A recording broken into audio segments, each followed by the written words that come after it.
Welcome students. இப்போ இந்த question பாருங்க. Again 10th standard real number சிபிஎஸ்ல இருந்து ஒரு சூப்பரான ஒரு question. So ABC start cycling around a circular path in the same direction at the same time.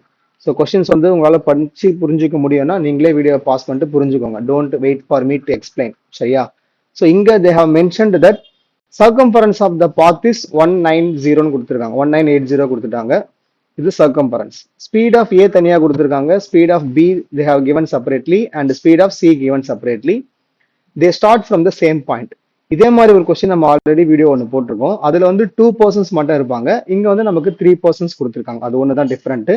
டிஸ்டன்ஸும் ஸ்பீடும் கொடுத்துட்டு after how much time will they meet again கேட்குறாங்க. So meet again வந்தாலே we know very well it is LCM. ஞாபகம் வச்சுக்கோங்க. ஓகேவா? Meet again அப்படின்றது it is talking about something happening after.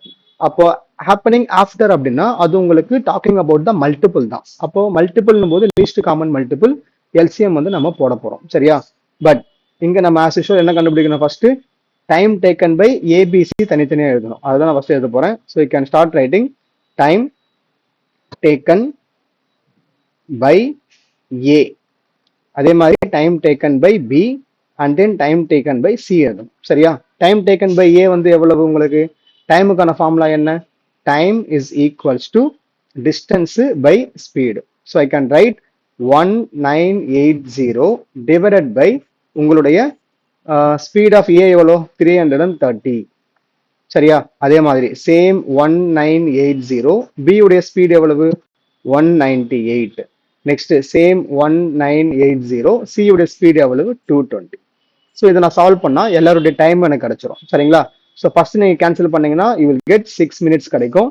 இது பார்த்தாலே தெரியுது டைரக்டாவே 10 minutes தான். And this is going to be 9 times வரும். So 9 minutes.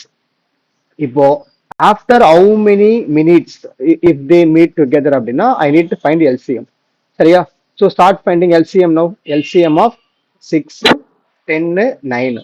ஸோ நார்மலாக நம்ம வந்து எல்சிஎம் மெத்தட் போடுவீங்கல்ல, அதை சால்வ் பண்ணிக்கோங்க. 6, 10, 9. So I can start with 2 டேபிளா. ஸோ 3, 5, 3 வராது, 9 வரும். Again I can start with 3 டேபிளா. ஸோ 1, 5, 3 வரும்.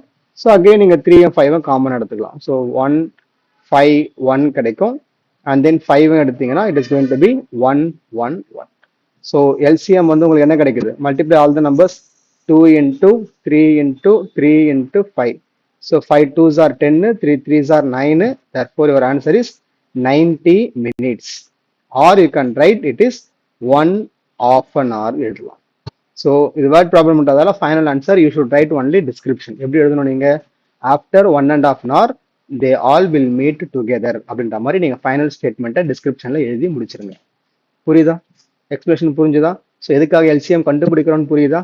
We need to find the LCM whenever the question is talking about something happening after. அதுக்கப்புறம் நடக்க போற விஷயத்தை பத்தி, ஃபியூச்சரை பத்தி பேசுது அப்படின்னா அது ஆல்வேஸ் உங்களுக்கான எல்சிஎம் தான். ஆல்ரெடி சம் டேர்ம்ஸ் இருக்கு, அதை வந்து செக்ரிகேட் பண்ண போறாங்க, டிஸ்ட்ரிபியூட் பண்ண போறாங்க, அந்த மாதிரி தனித்தனியா பிரிக்க போறாங்க. அந்த மாதிரி கொஸ்டின்ஸ் தான் உங்களுக்கு HCF கண்டுபிடிக்கிற மாதிரி வரும். சரிங்களா? ஸோ ஐ ஹோப் இந்த எக்ஸ்பிளேஷன் புரிஞ்சிருக்கும்னு நினைக்கிறேன். இந்த சம் புரிஞ்சிருச்சுன்னா வீடியோக்கு லைக் போட்டுட்டு மற்ற வீடியோஸும் செக் பண்ணி பார்த்துக்கோங்க. மறக்காம நம்ம சேனலை உங்களுடைய ஃப்ரெண்ட்ஸ் எல்லாருக்கும் ஷேர் பண்ணி விட்டுருங்க. தேங்க்ஸ் ஃபார் வாட்சிங். Bye by.